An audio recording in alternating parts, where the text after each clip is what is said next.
2020년도 6월 달입니다. 반을 보내고 있어요. 절반. 여러분 어떤 마음으로 6월 달을 맞이하시는지 모르겠지만 처음에 가졌던 여러분들이 계획했던 거 어떻게 잘 이루고 계신지 모르겠습니다. 저도 이번 설교를 준비하면서 6월 달이 되니까 제가 처음에 가졌던 2020년 12월 30일 날 송구영 신부님에서 가졌던 계획들, 마음들 한번 뒤돌아보는 그런 시간을 좀 갖게 됐고, 또 내가 계획한 대로 이루어지고 있는지 한번 생각해보는 그런 시간도 갖게 됐습니다. 오늘은 흘려보내는 삶, 출애굽기 2장 1절부터 10절까지의 말씀을 가지고 함께 은혜 나누는 시간을 갖도록 하겠습니다. 바로가 애굽의 왕이 됐죠. 오늘 우리가 읽지는 않았지만 1장에 보면 바로가 애굽의 왕으로서 이스라엘 백성들에게 고된 노동을 시킵니다. 그러다가 이스라엘 백성이 점점 번성하니까 바로가 두려움을 느끼죠. 그래서 이스라엘 백성의 남자아이가 태어나면 나일강에 던져 죽이라는 아주 끔찍한 명령을 내리게 됩니다. 이 두렵고도 슬픈 사건이 출애굽기 1장 22절 말씀에 제가 읽어드리겠습니다. 이렇게 기록되어 있습니다. 그러므로 바로가 그의 모든 백성에게 명령하여 이르되 아들이 태어나거든 너희는 그를 나일강에 던지고 딸이거든 살려두라 하였더라. 참 무서운 말이죠. 지금 보면 코로나19로 인해서 우리의 삶의 현장이 무너지고 있습니다. 예배 현장도 지금씩 조금씩 회복이 되고 있지만 우리의 삶의 현장들도 물론 회복이 되고 있지만 어떤 부분에 있어서는 삶의 현장이 많이 무너지고 있습니다. 이 무너지는 이때에 우리의 믿음이 또 흔들릴 수도 있겠죠. 코로나19로 인해 삶의 현장이 무너지고 믿음이 흔들리는 지금 이 시대에 살고 있는 우리에게 과연 우리가 하나님에 대한 믿음을 지킬 수 있을까? 또한 가질 수 있을까? 오늘 본문은 하나님의 지키시고 보호하심과 동행하심이 사라져버린 것 같은 시대에 벌어진 이야기입니다. 이 불행한 시기에 한 레위 남자와 레위 여자가 결혼해서 아들을 낳았습니다. 레위 가족 중 한 사람이 가서 레위 여자에게 장가들어 그 여자가 임신하여 아들을 낳으니 그가 잘생긴 것을 보고 석 달 동안 그를 숨겼으나, 오늘 말씀 1절에서 2절까지 말씀이죠. 출애굽기 6장 20절에 의하면 아이의 아버지는 여러분 아시는 것처럼 누구죠? 아이의 아버지? 아므람. 어머니는 요게벳. 남자와 여자가 결혼해서 아이를 낳는 것은 지극히 평범한 일이잖아요. 이 세상에 거의 모든 남자와 여자가 겪고 있는, 또 결혼하게 되면 경험하는 지극히 평범한 이야기입니다. 하지만 하나님이 또 계획하심이 있죠. 그러나 그 평범한 이야기 속에서 치밀한 하나님의 섭리와 계획하심이 시작되고 있었습니다. 어떤 분들은 TV를 보다가 보면 드라마를 보면서 나도 저런 드라마틱한 삶을 좀 살아보고 싶다, 이렇게 말씀하시는 분들이 있어요. 제 아내도 가끔가다 드라마 보면서 그런 얘기를 합니다. 제가 옆에서 뭐라고 하죠. 지금 삶에 불평이 많냐고 얘기를 하는데, 그런데 여러분, 우리가 그런 드라마틱한 삶을 추구한다고 하나님의 뜻이 이루어지는 건 아닙니다. 왜냐하면 평범한 우리의 삶 가운데서도 하나님의 그런 섭리는 시작되고 있기 때문에 그렇습니다. 아므람과 요게벳, 이들 부부에게는 모세의 형인 아론이 있었고 또 누이였던 미리암이 있었습니다. 그러니까 요게벳이 막내 중에 셋째를 낳은 거죠. 아이를 낳고 보니 아들입니까 딸입니까? 아들입니다. 아들이면 어떻게 됩니까? 나일강에 던져 죽여야 됩니다. 여러분이라면 이 상황에서 어떻게 하시겠어요? 여러분이라면 태어난 아이를 보니까 아주 잘생겼습니다. 이 준선 아이의 이름은 오늘 말씀에 나와 있지 않지만 본문 2절에 보면 대명사로 그, 혹은 6절에서 보면 그 아기로 이렇게 나와 불리고 있습니다. 아직 이름이 없던 아이. 아이의 어머니가 그가 잘생긴 것을 보고 석 달 동안 목숨을 걸고 아들을 숨겼다고 본문 2절 말씀에서 말씀하고 있습니다. 이것은 아기가 잘생기지 않았더라면 어미가 나일강에 던졌을 것이란 말이 결코 아닙니다. 이 말씀을 우리가 제대로 이해를 해야 되는데, 세상에서 부모에게 자식보다 소중한 것이 없죠. 여러분 어떻게 생각하세요?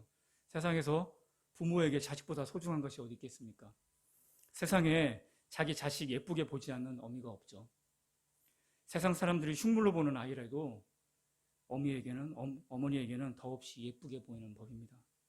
그러니까 이 구절의 요점은 아기가 잘생겼다는 데 있는 것이 아니라 요게벳이 믿음으로 하나님께 자신을 믿으시고 맡겨주신 사랑하는 아기를 지키기 위해서 바로의 명령을 어기고 목숨을 걸고 아기를 숨겨 키웠다는 데 있다는 사실입니다.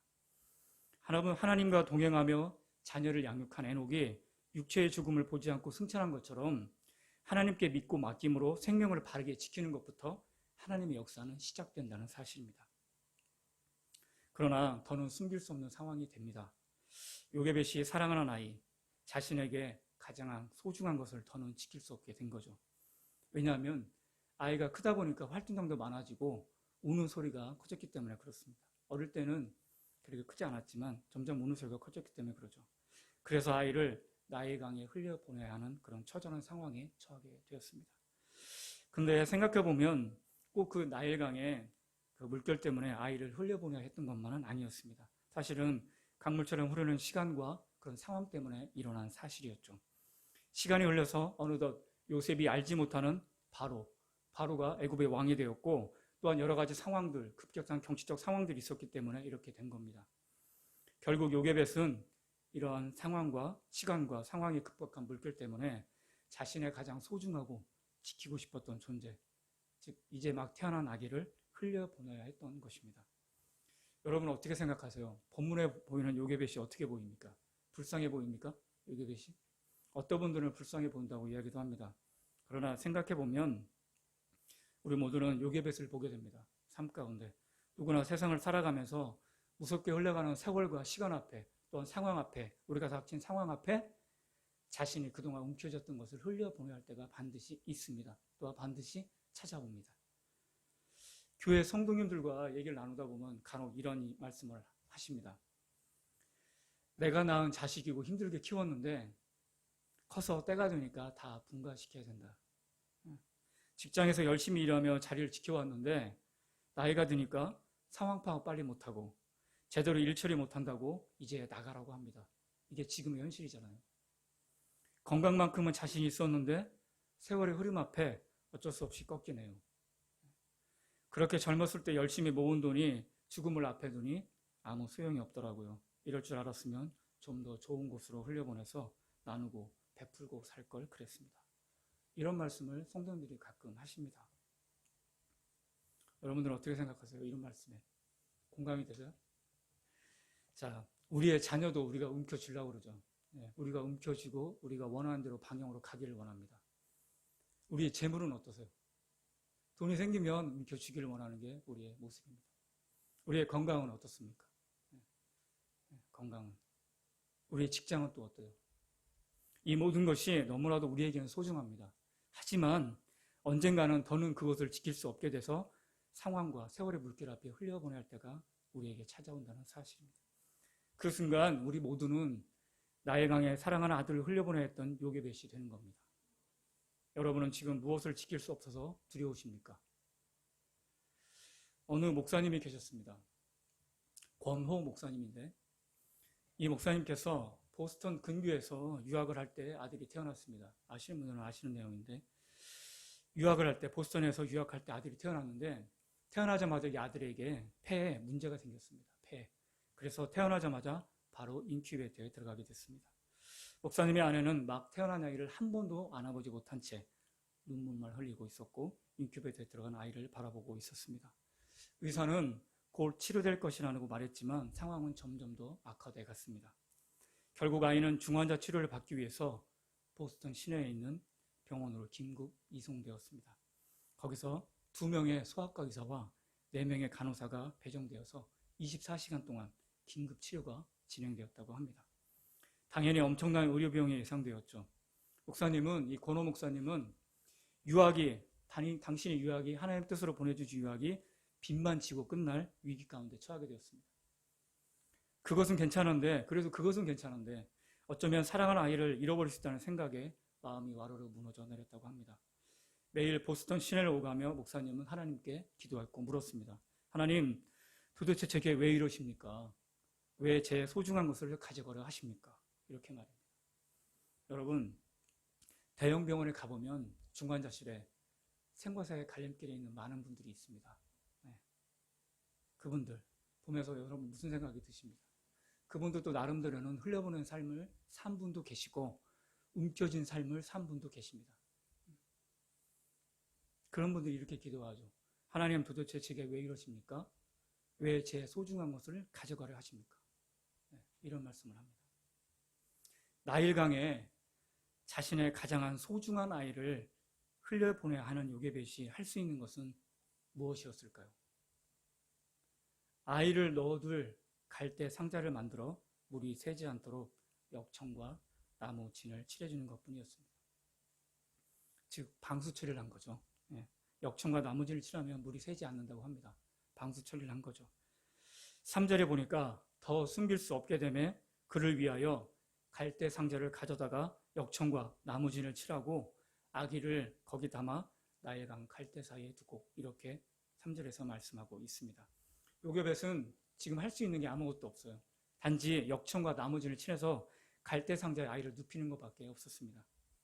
그리고 그 상자를 나일강과 갈대 사이에 두고 자신의 딸인 미리암으로 하여금 먼 거리에서 지켜보게 했습니다. 그 순간 아이의 운명이 요게벳을 떠난 겁니다. 그 순간에 아이의 운명이. 애굽 사람이 그것을 발견한다면 분명 히브리인의 아이인 것을 보고 즉시 나일강에 던져버릴 것입니다. 혹여 히브리 사람이 발견하더라도 부모도 못 지킨 아이를 구해줄 리가 없죠. 차마 물에 던질 수는 없다 해도 갈대 상자를 그냥 물결에 흘려보게 놔뒀을 겁니다. 흘려나가게. 나일강에 사랑하는 아이를 흘려보내야 하는 운명 앞에 요게벳은 과연 무슨 생각을 했을까요? 무슨 생각을 했을까요, 요게벳은? 여러분들은 나일강에 사랑하는 아이를 흘려보내야 하는 운명 앞에서 이 말씀을 읽으면서 요게벳처럼 무슨 생각을 하셨습니까? 이 절망적인 순간에 보면 본문에 눈에 띄는 기록이 있습니다. 바로 상자라는 단어죠. 상자. 여러분 잘 아시는 상자. 근데 3절에서 요게벳이 아이를 담은 것을 성경은 갈대 상자라고 번역했는데 히브리 본문에 보면 테바라고 쓰였습니다. 테바. 이 단어가 오늘 본문과 노아 이야기에서 등장하고 다윗의 법궤, 그 법궤에서도 테바라는 단어가 쓰였습니다. 오늘 본문과 노아 이야기에서만 등장하고 다윗의 법궤에서 법궤라는 단어에도 테바라는 단어가 쓰였죠. 노아의 이야기에서는 방주로 번역이 됩니다. 여러분 잘 아시는 방주. 근데 테바의 특징이 크기가 아니라 자체 동력이 없다는 거예요. 자체 동력. 배가 동력이 있으면 잘 가잖아요. 근데 이건 동력 없이 그냥 흘러가는 물에 흘러간다는 겁니다. 근데 동력이 없는 이 갈대상자. 근데 요게벳은 믿고 있었죠. 하나님을 믿음의 동력으로 모시고 믿는 한 아기를 놓은 갈대상자가 아무리 작고 보잘것없어도 반드시 구원의 방주가 될 수 있다는 사실 말입니다. 이런 점을 볼 때 이 단어는 일반적인 상자를 나타내는 단어가 아닙니다. 이 단어는 그냥 상자가 아니라 노아 이야기와 연결되어서 하나님의 보호하심을 상징하는 단어입니다. 실제로 요게벳은 노아가 역청을 안팎에 바르듯 갈대 상자에 역청을 발랐습니다. 노아가 창세기 6장 14절 말씀에 보면 역청을 안과 밖에 칠합니다. 오늘 요게벳도 역청과 나무지를 칠했죠. 이 단어와 요게벳의 행동을 통해 볼 때 우리는 그녀의 믿음을 볼 수가 있습니다. 믿음. 요게벳은 지금 사랑하는 아이를 더는 지킬 수가 없어서 그저 강에 흘려보내야만 했습니다.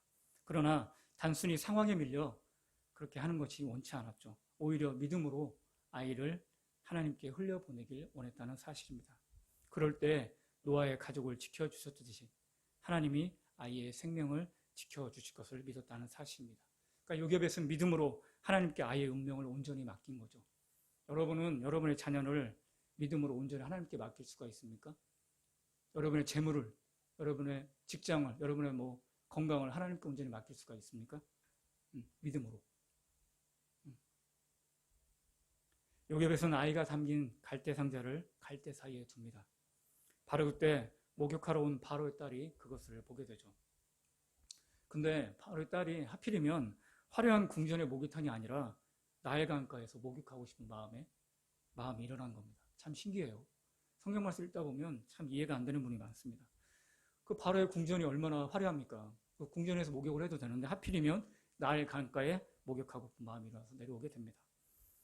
5절 말씀해 보니까 바로의 딸이 목욕하러 나일강으로 내려오고 시녀들은 나일강가를 거닐 때에 그가 갈대사의 상자를 보고 시녀를 보내어 가져다가, 이렇게 말씀하고 있습니다. 바로의 딸은 시녀를 보내서 상자를 가져오게 했습니다. 상자를 열자 아기가 울기 시작합니다. 열고 그 아기를 보니 아기가 우는지라 그가 그를 불쌍히 여기려되 이는 히브리 사람의 아기로다라고 6절에서 말씀합니다. 아이를 보니 외모로 보나 벌어진 상황으로 보나 분명 히브리 아이였습니다. 상식적으로 볼 때, 여러분 생각할 때 상식적으로 볼 때 바로의 딸은 그 아이를 나일강에 버려야 했습니다. 분명히 나일강에 버려야 했는데 오히려 그 아이를 불쌍하게 여깁니다. 그래서 그 가련한 아기에 대해서 모성 본능이 생긴 거죠. 그러니까 여기서 벌써 하나님의 섭리가 시작이 되는 겁니다. 놀라운 기적이 일어난 거죠. 그런데 이때를 틈타서 아이의 누이였던 미리암이 어느새 바로에 있다는 공주 옆에 서서 말을 걸기 시작합니다. 근데 그날따라 어느 누구도 미리암이 바로에 있다기에 접근한 것을 제지하는 사람이 아무도 없었습니다. 아무도 미리암이 접근한 걸 제지하지 않았죠. 7절 말씀해 보니까 내가 가서 당신을 위하여 히브리 여인 중에서 유모를 불러다가 이 아기에게 젖을 먹이게 하리이까 이렇게 이야기합니다. 아주 당돌하죠. 뜬금없고 당돌한 미리암의 질문에 바로의 딸이 허락을 했을까요? 안 했을까요? 네, 허락을 하게 됩니다. 그가 무슨 마음으로 허락을 했는지 모르겠지만 우리 모세 그 아이를 불쌍히 여깁니다. 긍휼히 여기는 마음을 가졌다고 본문에서 이야기하죠. 이에 미르암은 모세의 엄마 요게벳을 데려옵니다. 그러면서 바로의 딸은 싹스를 줄 테니 아이를 돌봐달라고 부탁까지 합니다. 네. 그렇게 아이는 다시 요게벳의 품으로 돌아오죠. 바로의 딸이 그에게 이르되 가라 하매 그 소녀가 가서 그 아기의 어머니를 불러오니 바로의 딸이 그에게 이르되 이 아기를 데려다가 나를 위하여 젖을 먹이라. 내가 그 싹스를 주리라. 여인이 아기를 데려다가 젖을 먹이더니 8절에서 9절까지 말씀입니다. 요게벳은 공주의 명령에 따라서 자기 집에서 아기에게 젖을 먹이며 키울 수 있게 되었습니다. 그 전날까지는 목숨을 걸고 숨어서 키웠는데 그날부터 이제부터는 공개적으로 아이를 키울 수 있게 된 거죠. 참 하나님의 은혜입니다. 이런 경우가 있을까요? 여러분 요게벳이 믿음으로 자신의 사랑하는 아이를 하나님께 흘려보냈을 때 그분이 손이 행하신 것을 오늘 여러분 본문을 통해서 알 수가 있습니다. 아이의 생명도 구해주셨고 요게벳이 양육의 삭까지 받으며 아이를 크게 해주셨습니다. 이후에 여러분 아시는 것처럼 모세는 이스라엘의 지도자로 세움받게 됩니다. 우리가 본문을 통해 깨달을 수 있는 것은 무엇일까요? 바로 지금 하나님의 보이지 않는 것 같은 시대에도 하나님은 여전히 살아서 역사하신다는 겁니다. 그리고 무엇보다도 중요한 것, 그 살아계신 하나님 앞에 믿음으로 우리의 가장 소중한 것을 흘려보낼 때 그것을 지켜주시고 선하게 인도하신다는 겁니다. 아까 말씀드렸던 고노 목사님, 보스턴을 오가며 아픈 아들을 위해서 목사님께서 해줄 수 있는 것은 아무것도 없었습니다. 단지 기도밖에 없었죠. 어느 날 병실에 누워있는 아들을 위해 기도하는데 하나님께서 이 고노 목사님께 물으셨습니다. 예준이가 내 아들이기 전에 내 아들이라는 것을 너는 믿느냐? 이렇게 질문합니다. 하나님께서. 이게 무슨 뜻입니까? 하나님을 믿고 아이의 운명을 하나님께 온전히 맡길 수 있냐는 질문이죠. 목사님은 눈물을 흘리면서 아멘 이렇게 대답했습니다. 그렇게 아들 예준이를 온전히 하나님 손에 맡겼다는 겁니다. 후에 목사님 가족의 상황을 듣는 많은 분들이 기도해 주셨다고 합니다. 그리고 의사도 놀란 만큼 예준이가 빠르게 회복이 되었다고 합니다. 놀랍게도 오늘 말씀 것처럼 기적 같은 일이 일어나게 된 거죠. 얼마 뒤에 예준이가 퇴원해서 집으로 돌아옵니다. 목사님의 가정에 기쁜 감사가 넘쳐나기 시작합니다. 그러나 목사님 마음에 근심이 생기기 시작합니다. 미국은 한국보다 복지가 잘 돼 있다고 하지만 그래도 평범한 분들에게는 병원비가 장난 아니라고 합니다. 수천만 원의 치료비가 나온다는데 목사님께서 그 수천만 원의 치료비가 나올 것을 생각하니까 근심이 되고 또 한편으로는 아들을 고쳐주셔서 감사하지만 내가 또 유학을 접어야 되는 상황이 되었구나 이러면서 한숨을 쉬었다고 합니다. 몇 주 뒤에 병원에서 청구서가 도착했습니다. 문제의 청구서가. 열어보니까 아주 여러 장으로 청구 내용이 빽빽하게 기록되어 있었다고 합니다. 그런데 계속 읽다 보니까 마지막 장에 가니까 지불해야 될 금액이 0달러로 나와 있었다고 합니다. 신기하죠? 상황을 알아보니까 목사님께서 입학 당시에 우연히 제출한 그 사회보장 프로그램에 신청서가 한 사회복지단체로 보내졌다고 합니다. 그리고 그곳에서 목사님 가정의 상황을 듣고 감사하게 치료비 전액을 지불해 주었다고 합니다. 목사님은 아내와 함께 두 손 모아서 하나님께 감사 기도를 드렸습니다. 근데 그때 목사님께서 영적으로 깊이 깨달은 것이 하나 있었다고 합니다. 누구에게나 인생에서 소중한 것을 지킬 수 없어서 그저 흘려보내야 할 때가 있는데 바로 그때 믿음으로 그 아이를 하나님께 온전히 맡기고 흘려보냈더니 하나님께서 고쳐주셨다는 사실입니다. 여러분의 가장 소중한 것은 무엇입니까? 바로 지금 그것을 믿음으로 흘려보내야 됩니다. 세브란스 병원에 가면, 또한 대형 병원에 가면 많은 사람들이 생과 사의 갈림길에서 아까 말씀드렸지만 믿음을 지키기 위해서 참 많이 기도합니다. 때로는 울부짖기도 합니다. 때로는 하나님께 원망 아닌 원망을 하면서 기도하기도 합니다. 기도가 다 달라요. 기독교 다니신 믿는 분들, 불교 믿는 분들, 천주교 믿는 분들. 제가 경험을 해보니까 다 다르더라고요. 옆에서 기도를 해보니까. 근데 그분들도 소중하게 지키고 싶은 존재가 바로 앞에 있는데도 그분들의 힘은 없습니다. 그분들이 의지하는 하나님, 천주교면 마리아, 불교면 그런 분들을 의지해서 믿는 겁니다. 하지만 오직 구원은 우리 기독교 안에만 있습니다. 여러분, 믿음으로 여러분이 가장 소중한 것을 하나님께 온전히 맡기고 흘려보낼 때 여러분이 그런 민교주교에 있는 자녀, 직장, 재물, 돈 반드시 흘려보낼 때가 옵니다. 여러분 어떻게 하시겠습니까? 그걸 믿음으로 꼭 쥐고 계시겠습니까? 아니면 믿음으로 흘려보내시겠습니까? 여러분의 결단이 필요합니다. 본문을 보니까 아이가 엄마의 품에서 자라기 시작합니다. 아마 2년에서 3년 정도 시간이 흐른 것 같은데 아이가 자라자 요게벳은 그를 바로의 딸에게 데리고 갑니다. 바로의 딸은 아이에게 이름을 지어주죠. 자신의 아이를 물에서 건져냈기 때문에 건져냄이라는 뜻의 모세라는 이름을 지어줍니다. 10절에 보니까 그 아기가 자라매 바로의 딸에게로 데려가니 그가 그의 아들이 되리라. 그가 그의 이름을 모세라 하여 이르되 이는 내가 그를 물에서 건져내었음이라 하였더라. 근데 여러분 우리는 분명히 알죠. 바로의 딸이 모세를 물에서 건진 것이 아니죠. 요게벳이 믿음으로 아이를 하나님 앞에 흘려보냈을 때 하나님의 손이 죽음의 강에서 아이를 건져낸 겁니다. 죽음의 강에서. 바로의 딸은 하나님이 도구로 사용하신 거죠. 이렇게 하나님의 손으로 건진받은 모세는 훗날 이스라엘 백성을 노예 생활에서 구속하는 구속사에 건져내는 구속사의 중요한 인물이 됩니다. 모세 같은 지도자가 없죠. 노예 생활하는 애굽에서 노예 생활했던 이스라엘 백성들을 구해낸 위대한 지도자 모세. 그 모세의 어머니 아버지였던 아므람과 요게벳 그 두 분의 믿음으로 오늘의 모세가 있고 우리가 배울 수 있는 모세라는 지도자가 있다는 사실입니다. 여러분 우리는 분명 인생의 강에 우리 흘려보낼 때가 반드시 찾아옵니다. 지금부터 준비하세요. 여러분이 쥐고 있던 거. 나는 무엇을 쥐고 있나 한번 생각해 보세요. 내가 집착하는 건 무엇인가? 내가 쥐고 있는 건 무엇인가? 가정에서, 일터에서, 삶에서. 우리 모두는 언젠가 우리가 가장 소중하게 지키고 싶은 것, 그 모든 것들을 우리의 인생의 강에 흘려보낼 때가 반드시 찾아옵니다. 끝없이 흘러가는 세월이나 예측 불가능한 상황 때문에 우리의 자녀, 직장, 재물, 건강, 목숨까지도 흘려보낼 때가 반드시 찾아온다는 사실입니다. 여러분은 지금 무엇을 흘려보내야 됩니까? 무엇을? 세상 사람들처럼 시간과 상황에 밀려서 자신의 소중한 것을 어쩔 수 없이 흘려보내는 그런 모습으로 살지는 마십시오. 자신의 가장 소중한 것을 믿음으로 하나님께 온전히 흘려보내신 여러분들이 되시길 바랍니다. 그때 비로소 하나님께서 오늘 말씀을 통해서 우리가 깨닫잖아요. 그것을 지켜주시고 선하게 인도하실 뿐 아니라 하나님이 안 계신 것 같은 상황 속에서도 우리가 속한 가정과 교회를 살리는 일에 귀하게 쓰실 겁니다.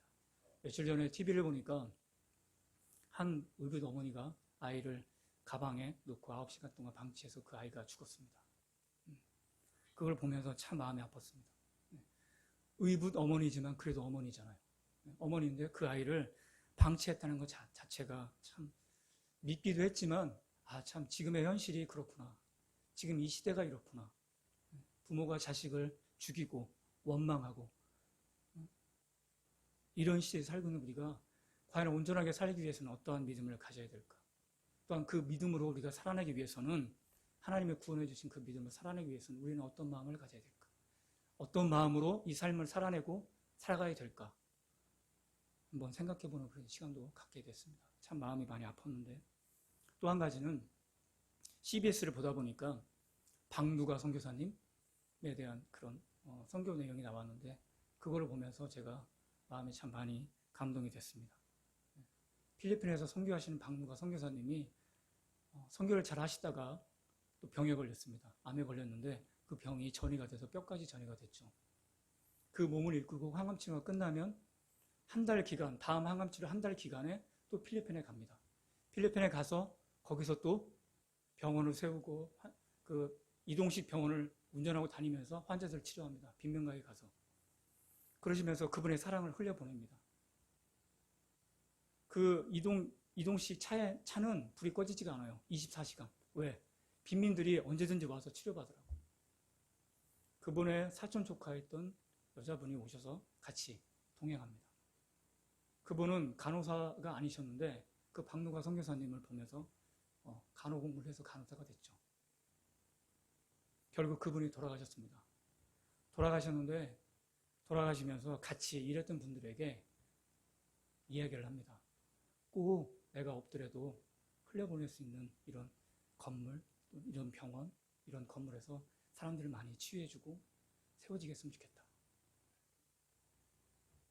그런 이야기를 마지막에 하시고 돌아가셨습니다.